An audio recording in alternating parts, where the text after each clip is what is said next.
ಓಂ ಶಂಕರಂ ಶಂಕರಾಚಾರ್ಯಂ ಕೇಶವಂ ಬಾದರಾಯಣಂ ಸೂತ್ರಭಾಷ್ಯಕೃತೌ ವಂದೇ ಭಗವಂತೌ ಪುನಃ ಪುನಃ ಭಗವಂತೌ ಪುನಃ ಪುನಃ. ಶ್ರೀಮಚ್ಛಂಕರ ಭಗವತ್ಪಾದಾಚಾರ್ಯರ ಜಗದ್ಗುರು ಸಿದ್ಧಾರೂಢ ಮಹಾಸ್ವಾಮಿಗಳವರ ಜಗದ್ಗುರು ಭಾರತೀಯಪ್ಪಾಜಿಯವರ ಪವಿತ್ರ ಚರಣಾರವಿಂದಗಳಲ್ಲಿ ಅನಂತ ಕೋಟಿ ಶ್ರೀ ಸಾಷ್ಟಾಂಗ ಪ್ರಣಾಮವನ್ನು ಸಲ್ಲಿಸುತ್ತೇನೆ. ಶ್ರವಣಾಪೇಕ್ಷಾದ ತಮ್ಮೆಲ್ಲರಿಗೂ ಅನೇಕ ಶರಣಾರ್ಥಿಗಳು. ವಿವೇಕ ಚೂಡಾಮಣಿ 492ನೇ ಶ್ಲೋಕ. ನಿರೂಪಮಮನಾದಿತತ್ವಂ ತ್ವಂ ಅಹಮಿದಮದ ಇತಿ ಕಲ್ಪನಾ ದೂರಂ ನಿತ್ಯಾನಂದೈಕರಸಂ ಸತ್ಯಂ ಬ್ರಹ್ಮಾದ್ವಿತೀಯಮೇವ ಅಹಂ. ಶ್ರೀಮಚ್ಛಂಕರ ಭಗವತ್ಪಾದಾಚಾರ್ಯರು ಇಲ್ಲಿ ಜೀವನ್ಮುಕ್ತಿ ವಿಲಕ್ಷಣಾನಂದವನ್ನು ಅನುಭವ ಮಾಡ್ತಕ್ಕಂಥ ಸಚ್ಚಿಷ್ಯ ತನಗೇನು ಆತ್ಮಾನುಭವ ಅನ್ನುವಂಥದ್ದಾಗ್ಯದ, ಆತ್ಮಸ್ವರೂಪದಲ್ಲಿ ನೆಲೆಗೊಂಡಿದ್ದಾನೆ, ಆತ್ಮದ ಸ್ಥಿತಿಯಿಂದಲೇ ಅವನು ಇದ್ದಾನೆ, ತನಗಾಗಿರ್ತಕ್ಕಂಥ ಆತ್ಮಾನಂದದ ಒಂದು ಅನುಭವವನ್ನು ಇಲ್ಲಿ ವ್ಯಕ್ತಪಡಿಸ್ತಾ ಇದ್ದಾನೆ. ಹೇಳ್ತಾನೆ, ನಿರೂಪಮಂ ಅನಾದಿತತ್ವಂ. ನಿರೂಪಮಂ ಅಂದರೆ ಉಪಮಾನ ಕೊಡಲಿಕ್ಕೆ ಬಾರದ. ಉಪಮಾನ ಅಂತಂದರೆ ಎರಡು ಸಾದೃಶ್ಯ ವಸ್ತುಗಳಲ್ಲಿ ಉಪಮಾನವನ್ನು ಕೊಡ್ತಾ ಇದ್ದೀವಿ ನಾವು.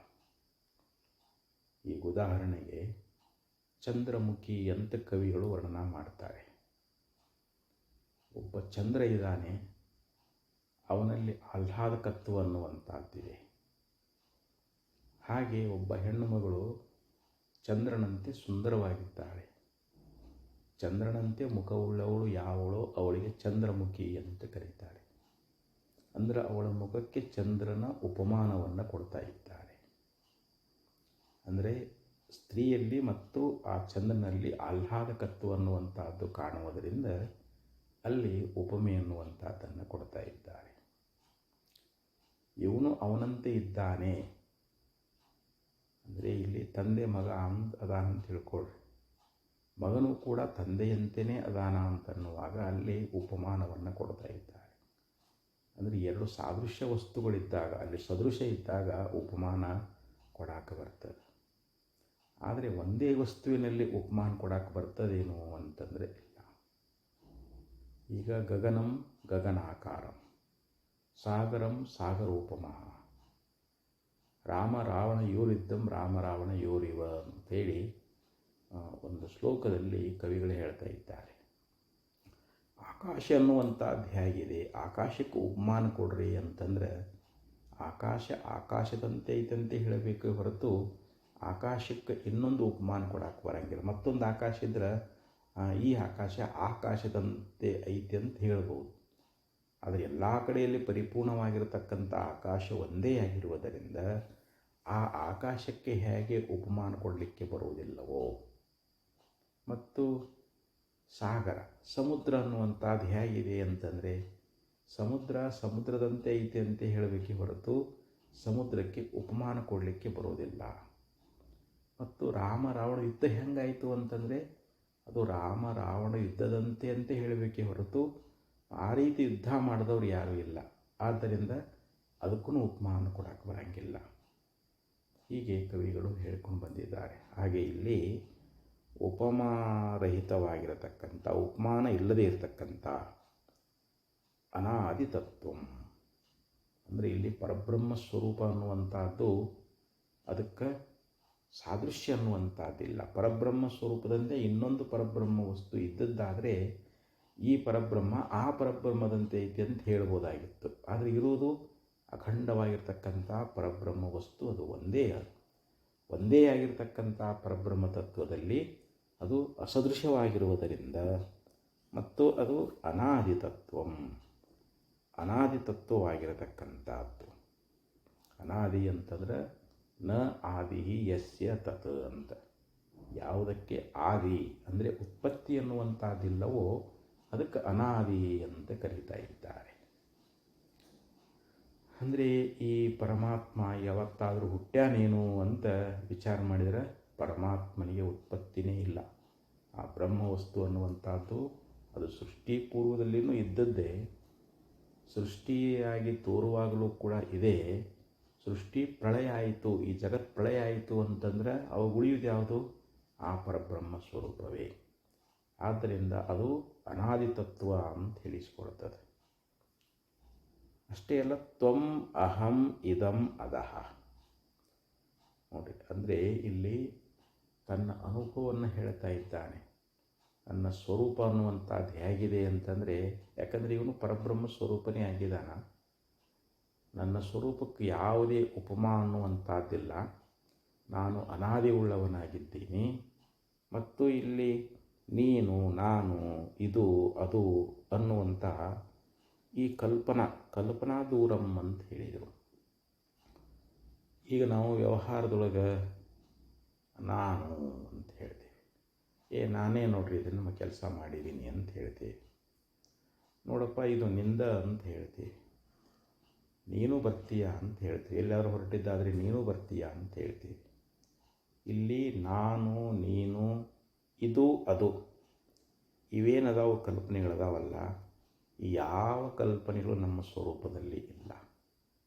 ಯಾಕೆಂದರೆ ಅದು ಸ್ವರೂಪದೊಳಗೆ ಅಲ್ಲಿ ಭೇದ ಅನ್ನೋದೇ ಇಲ್ಲ. ಅದು ಎಲ್ಲ ಕಡೆಯಲ್ಲಿ ಪರಿಪೂರ್ಣವಾಗಿ ಅಖಂಡಿತವಾಗಿ ಒಂದೇ ಆಗಿರತಕ್ಕಂಥ ತತ್ವ.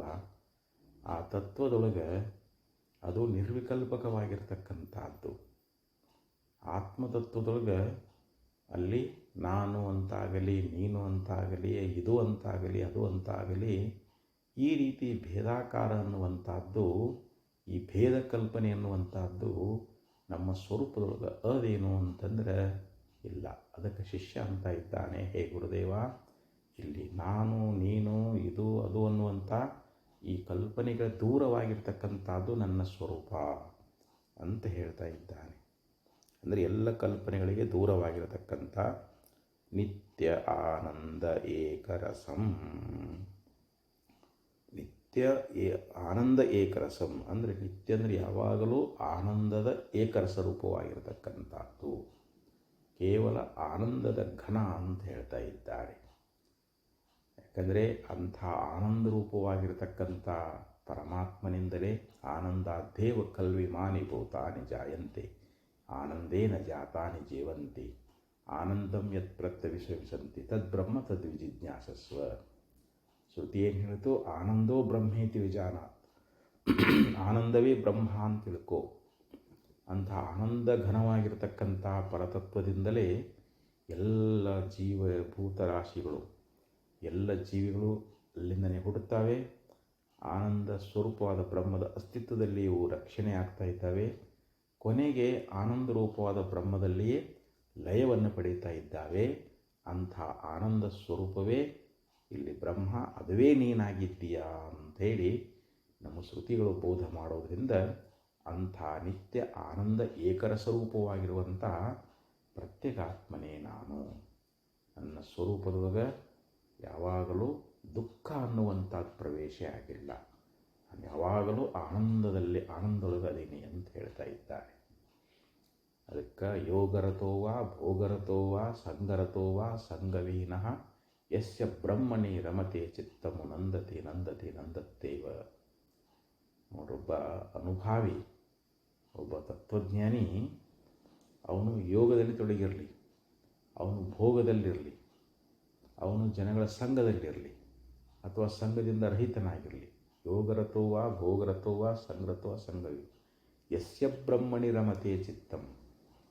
ಯಾರ ಚಿತ್ತ, ಯಾರ ಮನಸ್ಸು, ಯಾರ ಬುದ್ಧಿವೃತ್ತಿ ಅನ್ನುವಂಥದ್ದು ಬ್ರಹ್ಮದಲ್ಲಿಯೇ ರಮಮಾಣವಾಗಿದೆಯೋ ನಂದತಿ ನಂದತಿ ನಂದತ್ತೇವ. ಅವನು ಯಾವಾಗಲೂ ಆನಂದೊಳಗೆ ಇರ್ತಾನೆ ಅಂಥೇಳಿ ಅವನು ಆನಂದ ಘನವೇ ಆಗಿದ್ದಾನೆ ಅಂಥೇಳಿ ಹೀಗೆ ಆಚಾರ್ಯರು ಉಪದೇಶ ಮಾಡ್ಕೊಂಡು ಬಂದಿದ್ದಾರೆ. ಅಂಥ ಸತ್ಯಂ ಅದ್ವಿತೀಯಂ ಅಂತ ಸತ್ಯವಾಗಿರ್ತಕ್ಕಂಥದ್ದು, ಸತ್ಯವಾದ ವಸ್ತು ಬ್ರಹ್ಮ ಆತ್ಮ. ಬ್ರಹ್ಮಾತ್ಮವೇ ಇಲ್ಲಿ ಸತ್ಯವಾಗಿರತಕ್ಕಂಥದ್ದು. ಬ್ರಹ್ಮವನ್ನು ಬಿಟ್ಟು ಉಳಿದಿದ್ದೆಲ್ಲವೂ ಕಾಲ್ಪನಿಕ ಅಂತ ಹೇಳ್ತಾರೆ. ಸ್ವಪ್ನದಂತೆ ಕೇವಲ ಕಲ್ಪನಾ ಮಾತ್ರ ಐತೆ ಹೊರತು ವಾಸ್ತವಿಕವಾಗಿ ತನ್ನ ಸ್ವರೂಪ ಬಿಟ್ಟರೆ ಆ ಸ್ವರೂಪವೇ ಸತ್ಯವಾಗಿರುವಂಥದ್ದು. ಅಂಥ ಸತ್ಯ ಸ್ವರೂಪನೇ ತಾನಾಗಿದ್ದಾನೆ. ಯಾಕಂದರೆ ಸತ್ಯಂ ಜ್ಞಾನಂ ಅನಂತಂ ಬ್ರಹ್ಮ ಅಂತ ಶ್ರುತಿಗಳು ಬೋಧ ಮಾಡುವಂಥವುಗಳಾಗ್ತಾ ಇದ್ದಾವೆ. ಆದ್ದರಿಂದ ಅಂಥ ಸದ್ರೂಪವೇ ಮತ್ತು ಅದ್ವಿತೀಯವಾಗಿರುವಂಥದ್ದು. ಅಲ್ಲಿ ಬ್ರಹ್ಮದೊಳಗೆ ಅಲ್ಲಿ ಎರಡನೇ ವಸ್ತು ಇಲ್ಲವೇ ಇಲ್ಲ ಅಂತ. ಬ್ರಹ್ಮವನ್ನು ಬಿಟ್ಟು ಅಲ್ಲಿ ಇನ್ನೊಂದು ಏನಾದರೂ ಅದೇನು ಅಂತಂದರೆ ಇಲ್ಲ. ಅಲ್ಲಿ ಮತ್ತೊಂದು ಕಲ್ಪನೆಗಳಿಗೆ ಅವಕಾಶವೇ ಇಲ್ಲ. ಬ್ರಹ್ಮ ಏವ ಅಹಂ ಅಂದರೆ ನಾನು ಬ್ರಹ್ಮವೇ ಆಗಿದ್ದೀನಿ. ನೋಡಿಲ್ಲಿ ಅಸದೃಶವಾಗಿರುವಂಥದ್ದು ನೀನು ನಾನು ಇದು ಅದು ಅನ್ನುವಂಥ ಕಲ್ಪನೆಗಳಿಗೆ ದೂರವಾಗಿರತಕ್ಕಂಥ ಮತ್ತು ನಿತ್ಯ ಆನಂದೇಕರ ಸ್ವರೂಪವಾಗಿರುವಂಥ ಸತ್ಯವಾದ ಅದ್ವಿತೀಯವಾದ ಯಾವ ಬ್ರಹ್ಮ ಅದಲ್ಲ ಆ ಬ್ರಹ್ಮವೇ ನಾನು.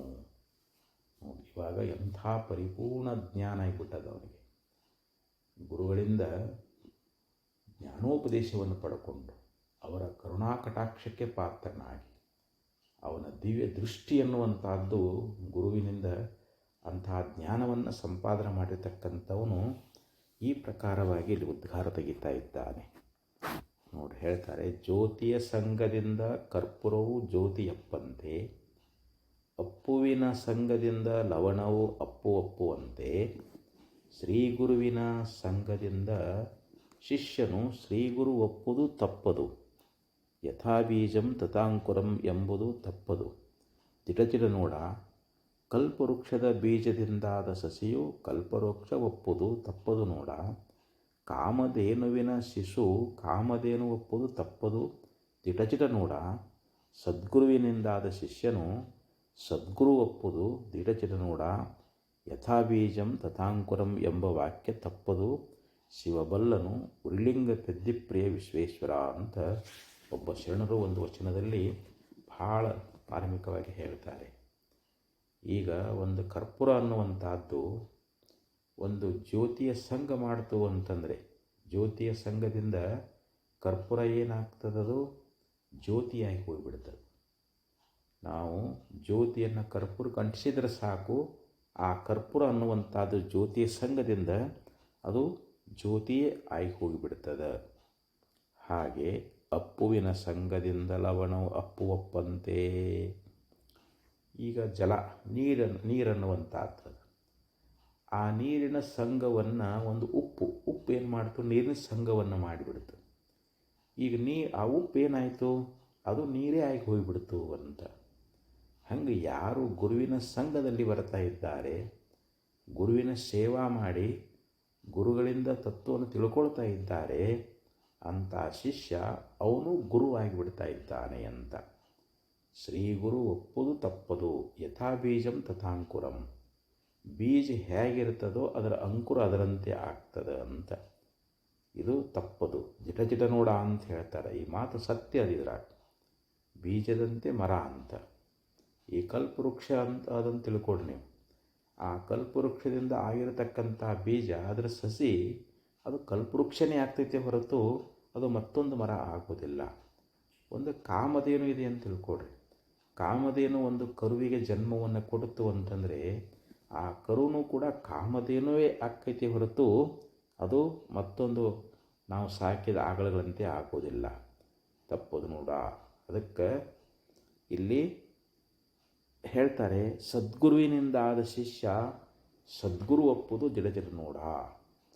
ಒಬ್ಬ ಸದ್ಗುರುವಿನ ಸನ್ನಿಧಾನದಲ್ಲಿದ್ದುಕೊಂಡು ಶಿಷ್ಯ ಆ ಗುರುಗಳು ಹೇಳಿರ್ತಕ್ಕಂಥ ತತ್ವದ ಅನುಸಂಧಾನ ಮಾಡಿದ ಅಂತಂದರೆ, ಅಹಂ ಬ್ರಹ್ಮಾಸ್ಮಿ ಎನ್ನುವಂತಹ ಜ್ಞಾನವನ್ನು ಗುರುಗಳಿಂದ ಪಡ್ಕೊಂಡ ಅಂತಂದರೆ, ಅದರ ಅನುಭವ ಮಾಡಿಕೊಂಡ ಅಂತಂದರೆ ಅವ್ರು ನಿಜವಾಗಿಯೂ ಸದ್ಗುರುವೇ ಆಗ್ತಾ ಇದ್ದಾನೆ. ಇದು ಜಿಟ ನೋಡ ಅಂತ ಹೇಳ್ತಾರೆ. ಈ ಮಾತು ಅತ್ಯಂತ ಸತ್ಯವಾಗಿರ್ತಕ್ಕಂಥದ್ದು. ಯಾಕಂದರೆ ಯಥಾ ಬೀಜಂ ತಥಾ ಅಂಕುರಂ. ಬೀಜ ಹೇಗಿರ್ತದೋ ಅದರ ಅಂಕುರವು ಕೂಡ ಹಾಗೆ ಅದರದ್ದೇ ಅಂಕುರ ಆಗ್ತದೆ ಅನ್ನುವಂತಹ ಈ ವಾಕ್ಯ ಅನ್ನುವಂಥದ್ದು ಇದು ತಪ್ಪದು. ಶಿವಬಲ್ಲನು ಇದನ್ನು ಪರಮಾತ್ಮ ಬಲ್ಲವನು ಅಂಥೇಳಿ ಒಬ್ಬ ಶರಣರು ಒಂದು ವಚನದಲ್ಲಿ ಬಹಳ ಸುಂದರವಾಗಿ ಉಪದೇಶ ಮಾಡಿಕೊಂಡು ಬಂದಿದ್ದಾರೆ. ಆದ್ದರಿಂದ ಇಲ್ಲಿ ಶಿಷ್ಯ ತನಗಾದ ಸ್ವರೂಪದ ಒಂದು ಅನುಭವವನ್ನು ಇಲ್ಲಿ ಸಾರಿ ಹೇಳ್ತಾ ಇದ್ದಾನೆ. ಮತ್ತೆ ಮುಂದಿನ ಯಾವ ಶ್ಲೋಕದಲ್ಲಿ ಹೇಳ್ತಾ ಇದ್ದಾರೆ, ನಾರಾಯಣೋಹಂ ನರಕಾಂತಕೋಹಂ ಪುರಾಂತಕೋಹಂ ಪುರುಷೋಹಮೀಶಃ ಅಖಂಡಬೋಧೋಹಮಶೇಷ ಸಾಕ್ಷಿ ನಿರೀಶ್ವರೋಹಂ ನಿರಹಂ ಚ ನಿರ್ಮಮಃ. ಅಹಂ ನಾರಾಯಣ, ನಾನು ನಾರಾಯಣನೇ ಆಗಿದ್ದೀನಿ. ಈಗ ಬ್ರಹ್ಮ ವಿಷ್ಣು ಮಹೇಶ್ವರ ಅಂತ ತ್ರಿಮೂರ್ತಿಗಳನ್ನು ನಾವು ಪುರಾಣಗಳಲ್ಲಿ ಹೇಳ್ತಾ ಇದ್ದೀವಿ. ಅಂದರೆ ಜಗತ್ತನ್ನು ಸೃಷ್ಟಿ ಮಾಡಿರ್ತಕ್ಕಂಥವನು ಬ್ರಹ್ಮ, ಜಗತ್ತನ್ನು ಪಾಲನೆ ಮಾಡ್ತಕ್ಕಂಥವನು ವಿಷ್ಣು ಅಥವಾ ನಾರಾಯಣ, ಜಗತ್ತನ್ನು ಲಯ ಮಾಡ್ತಕ್ಕಂಥವನು ಯಾರೋ ರುದ್ರ ಅಥವಾ ಮಹೇಶ್ವರ ಅಂತ ಹೇಳ್ತಾ ಇದ್ದಾರೆ. ಮಹೇಶ್ವರ ಈ ಜಗತ್ತನ್ನು ಪ್ರಳಯ ಮಾಡ್ತಾನೆ, ಲಯ ಮಾಡಿಬಿಡ್ತಾ ಇದ್ದಾನೆ. ಇಲ್ಲಿ ನಾರಾಯಣ ಕರ್ತವ್ಯವೇನು ಅಂತಂದರೆ, ಬ್ರಹ್ಮದೇವ ಯಾವ ಜಗತ್ತನ್ನು ಸೃಷ್ಟಿ ಮಾಡಿದಾನೋ, ಬ್ರಹ್ಮಾಂಡಗಳನ್ನು ಸೃಷ್ಟಿ ಮಾಡಿದಾನೋ ಅದನ್ನು ಪರಿಪಾಲನೆ ಮಾಡ್ತಕ್ಕಂಥವನು, ಸಂರಕ್ಷಣೆ ಮಾಡ್ತಕ್ಕಂಥವನು. ಅದಕ್ಕೆ ಭಗವದ್ಗೀತೆಯಲ್ಲಿ ಭಗವಂತನೇ ಹೇಳ್ತಾ ಇದ್ದಾನೆ. ಅಂದರೆ ಯದಾ ಯದಾ ಹಿ ಧರ್ಮಸ್ಯ ಗ್ಲಾನಿರ್ಭವತಿ ಭಾರತ ಅಭ್ಯುತ್ಥಾನವಧರ್ಮಸ್ಯ ತದಾತ್ಮಾನಂ ಸೃಜಾಮ್ಯಹಂ. ಯಾವಾಗ ಲೋಕದೊಳಗೆ ಅಧರ್ಮ ತಾಂಡವಾಡ್ತದೆ, ಪಾಪ ಅಧಿಕ ಆಗ್ತದೆ, ಅಂಥ ಸಂದರ್ಭದಲ್ಲಿ ನಾನೇ ಈ ಭೂಲೋಕದೊಳಗೆ ಅವತರಿಸಿ ಬರ್ತಾ ಇದ್ದೀನಿ. ಇಲ್ಲಿ ಬಂದು ನಾನು ಏನು ಮಾಡ್ತೀನಿ ಅಂತಂದರೆ, ಇಲ್ಲಿ ಶಿಷ್ಟರನ್ನು ಪರಿಪಾಲನೆ ಮಾಡ್ತೀನಿ, ದುಷ್ಟರನ್ನು ಶಿಕ್ಷಿಸ್ತಾ ಇದ್ದೀನಿ ಅಂಥೇಳಿ ಪರಿತ್ರಾಣಾಯ ಸಾಧೂನಾಂ ವಿನಾಶಾಯ ಚ ದುಷ್ಕೃತಾಂ ಅಂತ ಹೇಳಿದ. ಸಾಧೂನಾಂ ಪರಿತ್ರಾಣಾಯ, ನನ್ನ ಅವತಾರ ಯಾಕಪ್ಪ ಅಂತಂದರೆ ಸಾಧುಗಳನ್ನು ರಕ್ಷಣೆ ಮಾಡೋದಕ್ಕೋಸ್ಕರವಾಗಿ, ದುಷ್ಟರನ್ನು ಶಿಕ್ಷಿಸೋದಕ್ಕೋಸ್ಕರವಾಗಿ. ವಿನಾಶಾಯ ಚ ದುಷ್ಕೃತಾಂ, ಯಾರು ಪಾಪಕರಗಳಲ್ಲಿ ತೊಡಗಿರ್ತಾ ಇದ್ದಾರೋ ಅಂಥ ದುಷ್ಟರನ್ನು ಸಂಹಾರ ಮಾಡುವಂಥವನಾಗಿದ್ದೀನಿ ಅಂತ ಅಲ್ಲಿ ಶ್ರೀಕೃಷ್ಣ ಪರಮಾತ್ಮ ಉಪದೇಶ ಮಾಡ್ಕೊಂಡು ಬಂದಿದ್ದಾನೆ. ಅದಕ್ಕಂದ್ರೆ ಅವರಿಲ್ಲಿ ಅಂಥ ಯಾವ ನಾರಾಯಣ, ಆ ನಾರಾಯಣ ನಾನೇ ಆಗಿದ್ದೀನಿ ಅಂತ. ನಾನು ನಾರಾಯಣ ಸ್ವರೂಪನೇ ಇದ್ದೀನಿ. ಅಹಂ ನರಕಾಂತಕಃ, ಮತ್ತು ನಾನು ನರಕಾಂತಕನು ಅಂತ. ನರ ಅಂತಂದರೆ ಇಲ್ಲಿ ನರಕ, ಒಂದು ಸ್ವರ್ಗ ನರಕ ಅಂತ ನಾವು ಹೇಳ್ತೇವೆ. ಒಟ್ಟು 14 ಲೋಕಗಳನ್ನು ನಾವು ಪುರಾಣಗಳಲ್ಲಿ ಪ್ರತಿಪಾದನೆ ಮಾಡಿಕೊಂಡು ಬಂದಿದ್ದಾರೆ. ಭೂಹು ಭುವಃ ಸುವಃ ಮಹಾ ತಪಃ ಸತ್ಯ, ಮೇಲೆ ಒಟ್ಟು 7 ಲೋಕಗಳದಾವಂತ. ಕೆಳಗ ಅತಳ ವಿತಳ ಸುತಳ ತಲಾತಳ ರಸಾತಳ ಮಹಾತಳ ಪಾತಾಳ ಅಂಥೇಳಿ ಕೆಳಗೆ 7 ಲೋಕಗಳದಾವ. ಒಟ್ಟು 14 ಲೋಕಗಳು. ಈಗಿಲ್ಲಿ ಪಾಪ ಮಾಡಿರ್ತಕ್ಕಂಥವ್ನು ನರಕಕ್ಕೆ ಹೋಗ್ತಾ ಇದ್ದಾನೆ. ಇಲ್ಲಿ ನರಕಾಂತಕ ಅಂತ ಹೇಳಿದರು.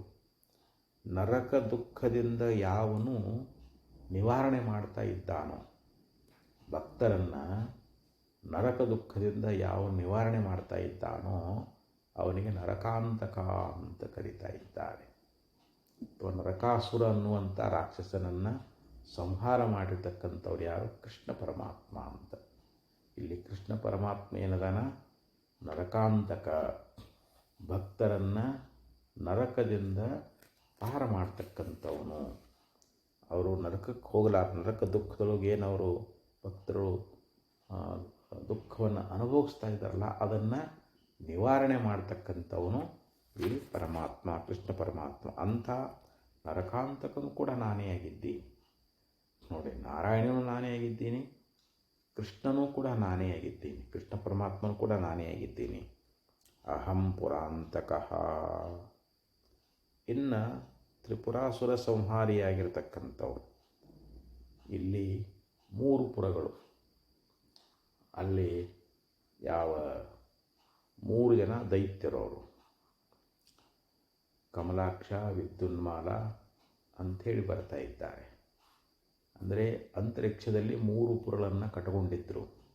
ಸುವರ್ಣ, ಬೆಳ್ಳಿ, ಕಬ್ಬಿಣದ 3 ಪುರಗಳು ಅವು ಭೂಮಂಡಲವನ್ನು ಸುತ್ತುತ್ತಾ ಇದ್ದು 1000 ವರ್ಷಕ್ಕೆ ಒಂದು ಸಲ ಅವು 3 ಪುರಗಳು ಒಂದು ರೇಖೆಯಲ್ಲಿ ಬರ್ತಾ ಇತ್ತು.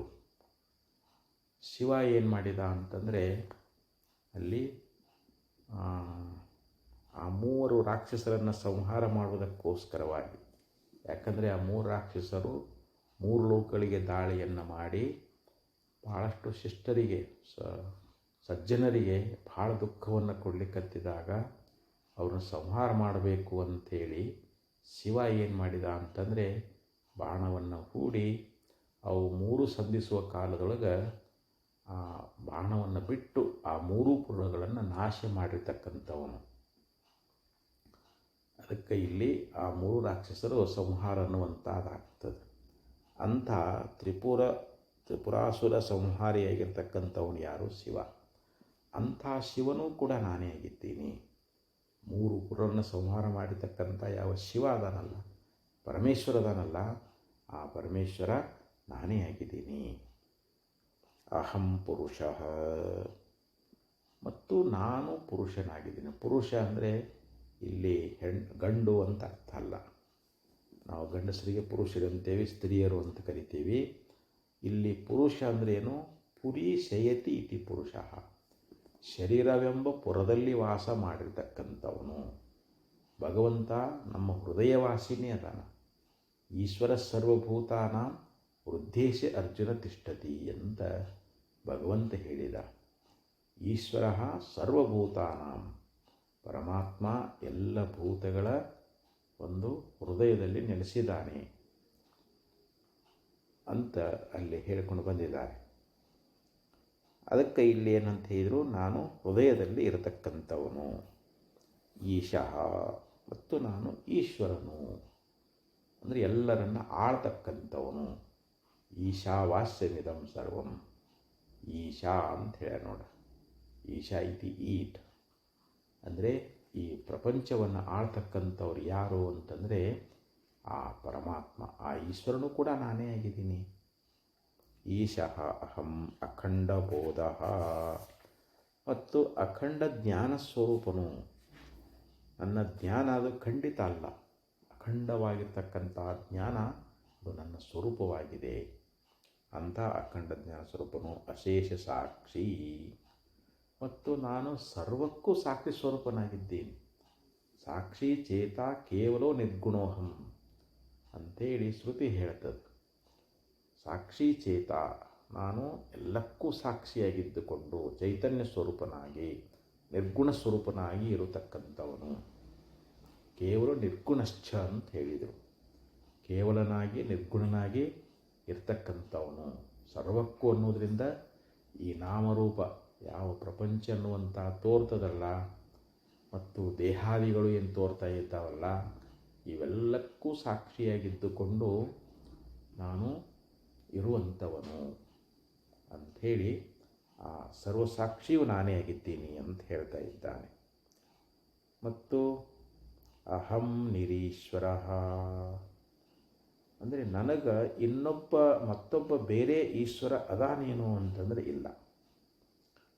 ನನ್ನನ್ನು ಆಳ್ತಕ್ಕಂಥ ಈಶ್ವರ, ನನಗಿಂತಲೂ ಭಿನ್ನವಾಗಿ ಮತ್ತೊಬ್ಬ ಈಶ್ವರ ಅದಾನೇನು ಅಂತಂದರೆ ಇಲ್ಲ. ಆದ್ದರಿಂದ ನಾನು ನಿರೀಶ್ವರ, ಅಹಂ ನಿರೀಶ್ವರ, ನನಗೆ ಮತ್ತೊಬ್ಬ ಈಶ್ವರನಿಲ್ಲ, ಅಂಥದ್ದು ನನ್ನ ಸ್ವರೂಪ. ಆಮೇಲೆ ಹೇಳ್ತಾರೆ ನಿರಹಂ ನಿರ್ಮಮಃ, ಮತ್ತು ನನ್ನೊಳಗೆ ಅಹಂಕಾರ ಅನ್ನುವಂಥದ್ದಿಲ್ಲ. ನಾನು ಅಹಂಕಾರ ಶೂನ್ಯನಾಗಿದ್ದೇನೆ, ಮತ್ತು ಇಲ್ಲಿ ಮಮಕಾರಗಳಿಲ್ಲದವನು. ನಿರ್ಮಮ ಅಂತಂದ್ರೇನು? ನಿರ್ಮಮಃ, ಮಮಕಾರ ಶೂನ್ಯ. ಯಾಕಂದರೆ ಇಲ್ಲಿ ಅಜ್ಞಾನಿ ಜೀವ ಈ ದೇಹವೇ ತಾನಂತ ಭಾವಿಸಿಕೊಂಡಿರುವುದರಿಂದ ಅವನು ಈ ದೇಹದೊಳಗೆ ತಾನು ಅಂತ ಭಾವಿಸಿಕೊಳ್ತಾನೆ. ಈ ಶರೀರಕ್ಕೆ ಸಂಬಂಧಪಟ್ಟಿರ್ತಕ್ಕಂಥ ಹೆಂಡತಿ, ಮಕ್ಕಳು, ಹೊಲ, ಮನೆ ಇದೆಲ್ಲ ನನ್ನದು ಅಂತ ಮಮಕಾರ ಮಾಡ್ತಾನೆ.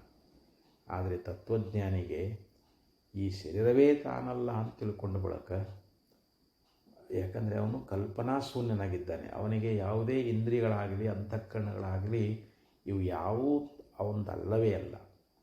ಈ ಶರೀರವೇ ತಂದಲ್ಲ ಅಂತ ತಿಳ್ಕೊಂಡಾಗ ಈ ಶರೀರಕ್ಕೆ ಸಂಬಂಧಪಟ್ಟಿರ್ತಕ್ಕಂಥ ಮಠ ಆಗಲಿ, ಮನೆಯಾಗಲಿ, ಹೊಲ ಆಗಲಿ, ಸಂಪತ್ತಾಗಲಿ ಅವಳು ನನ್ನದು ಅನ್ನುವಂಥ ಅಲ್ಲಿ ಮಮಕಾರ ಮಾಡ್ತಾನೇನು ಅಂತಂದರೆ ಇಲ್ಲ.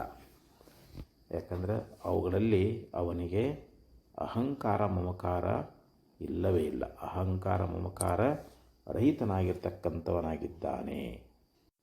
ಭಾಗವತದಲ್ಲಿ ಒಂದು ಶ್ಲೋಕದಲ್ಲಿ ಹೇಳ್ತಾ ಇದ್ದಾರೆ, ಅಸಂಸಕ್ತಃ ಶರೀರೇಸ್ಮಿನ್ ನಮುನುತ್ಪಾದಿತೆ ಗೃಹೆ ಅಪತ್ಯೆ ದ್ರವಿಣೇ ವಾಪಿ ಕಹ ಕೂರ್ಯಾನ್ ಮಮತಾಂಬುದಃ.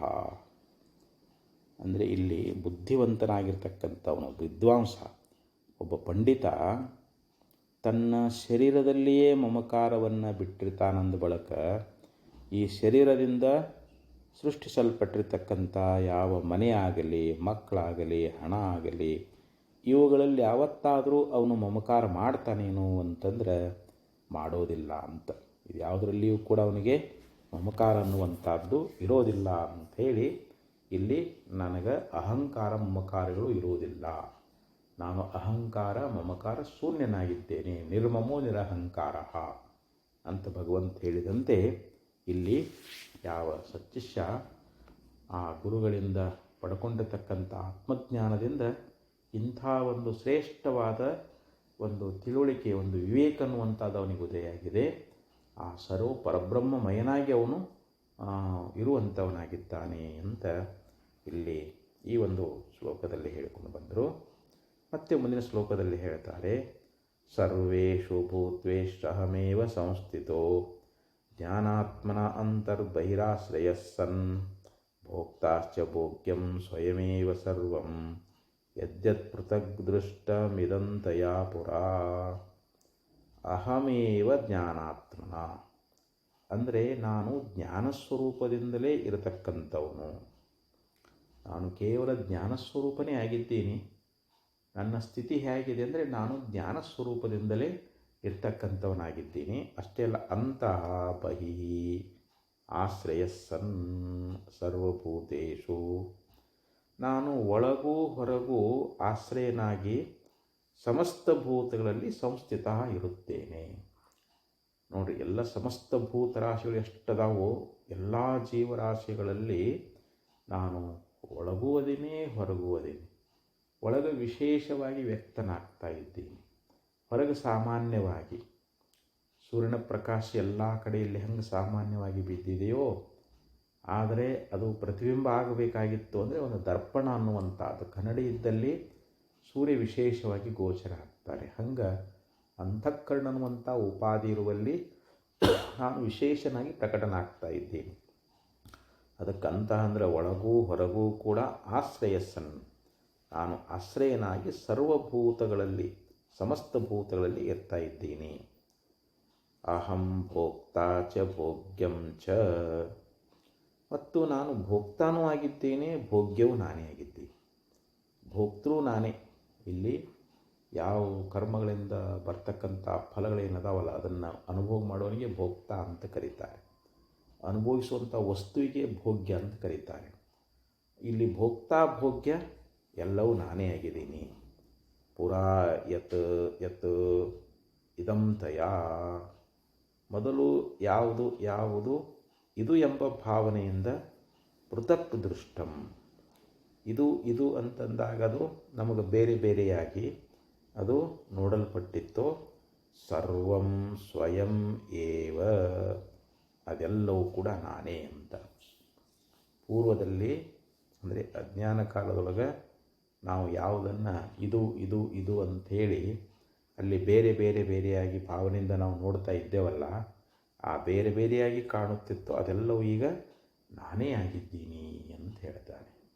ಯಾಕಂದರೆ ಅಜ್ಞಾನ ಕಾಲದಲ್ಲಿ ನಾವು ನೋಡ್ರಿ ಇವಾಗೆಲ್ಲ ಈ ಪ್ರಪಂಚನೇ ಬೇರೆ ಅಂತೇಳಿ, ಅಂದರೆ ಪೃಥ್ವಿನ ಬೇರೆ, ಜಲ ಬೇರೆ, ಅಗ್ನಿ ಬೇರೆ, ವಾಯು ಬೇರೆ, ಆಕಾಶ ಬೇರೆ, ಈ ಪಂಚಭೂತ ಸೃಷ್ಟಿಯಾಗಿರ್ತಕ್ಕಂಥ ಅನೇಕ ದೇಹಗಳು, ಇಲ್ಲಿ ಪುರುಷರಾಗಲಿ, ಸ್ತ್ರೀಯರಾಗಲಿ, ಹುಡುಗರಾಗಲಿ, ಮುದುಕರಾಗಲಿ, ಪ್ರಾಣಿಗಳಾಗಲಿ, ಪಕ್ಷಿಗಳಾಗಲಿ, ನಾವೇನು ಭೇದಾಕಾರವಾಗಿ ಏನು ಜಗತ್ತು ನೋಡಲಿಕ್ಕತ್ತಿದ್ದೇವಲ್ಲ, ಇದೆಲ್ಲವೂ ನನ್ನ ಸ್ವರೂಪವೇ.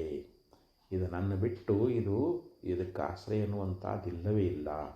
ಎಲ್ಲವೂ ನಾನೇ ಆಗಿದ್ದೀನಿ ಅನ್ನುವಂಥ ಪರಿಪೂರ್ಣ ಜ್ಞಾನವನ್ನು ಇವನು ಪಡ್ಕೊಂಡಿದ್ದಾನೆ.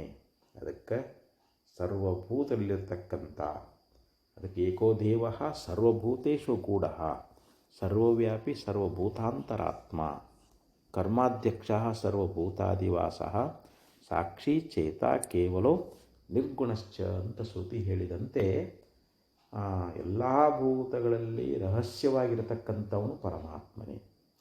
ಅಲ್ಲಿ ಒಬ್ಬನೇ ಅದಾನೆ. ಎಲ್ಲ ಜೀವರಾಶಿಗಳಿರ್ತಕ್ಕಂಥವನು ಅವನು ಒಬ್ಬನೇ ಅದಾನ ಅಂತ. ಅದಕ್ಕೆ ಅಂಥ ಒಂದು ಪರಿಪೂರ್ಣವಾಗಿರತಕ್ಕಂಥ ಪರಬ್ರಹ್ಮ ಸ್ವರೂಪನೇ ನಾನೇ ಆಗಿದ್ದೀನಿ, ಎಲ್ಲವೂ ನಾನೇ ಆಗಿದ್ದೀನಿ ಅಂತ ಇದಂ ರೂಪದಿಂದ ಯಾವುದೇ ತೋರ್ತದೋ ನಮ್ಮ ಭಾವನೆಯಿಂದ ಮೊದಲು ಯಾವುದ್ಯಾವುದು ನಮಗಿದು ಇದು ಅಂತ ನಮಗೆ ಭಾವನೆಗೆಲ್ಲ ತೋರ್ತಾ ಇತ್ತು. ಈಗ ಏನಾಗೈತಿ, ಅದೆಲ್ಲ ನಾನೇ ಆಗಿದ್ದೀನಿ ಅನ್ನುವಂಥ ಅಂಥ ಪರಿಪೂರ್ಣ ದೃಷ್ಟಿ ಅನ್ನುವಂಥದ್ದು ಅದು ಆತ್ಮಜ್ಞಾನಿಗೆ ಪ್ರಾಪ್ತವಾಗಿದೆ. ಅದಕ್ಕೆ ಶಿಷ್ಯ ಗುರುಗಳಿಂದ ಅಂಥ ಜ್ಞಾನವನ್ನು ಪಡ್ಕೊಂಡು ತನ್ನ ಅನುಭವವನ್ನು ಹಂಚಿಕೊಳ್ತಾ ಇದ್ದಾನೆ ಅಂಥೇಳಿ ಹೇಳ್ಕೊಂಡು ಬಂದರು. ಮತ್ತೆ ಮುಂದಿನ ವಿಚಾರವನ್ನು ನಾಳೆ ವಿಚಾರವನ್ನು ಅಂತ ಹೇಳ್ತಾ ಎರಡು ನುಡಿ ಸದುಪಯೋಗ ಅರ್ಪಿಸಿ ವಿರಮಿಸ್ತಾ ಇದ್ದೇನೆ. ಓಂ ತತ್ಸತ್.